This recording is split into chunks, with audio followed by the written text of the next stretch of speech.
ई होली खेल राजा आजा कहतानी फोन पर। होली खेल राजा आजा कहतानी फोन पर। चोली मगवले बानी रंग खातिर लोन पर। रंग खातिर लोन पर।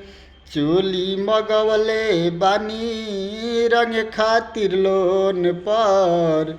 रंग खातिर लोन पर। होली खेल राजा आजा कहतानी फोन पर। होली खेल राजा आजा कहतानी फोन पर।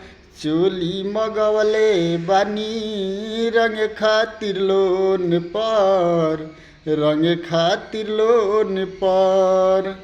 तो कैसा लागल रहुआ सबके ई होली के गीत? एक बार वीडियो के शेयर जरूर करें। नमस्ते, प्रणाम, जय श्री राम।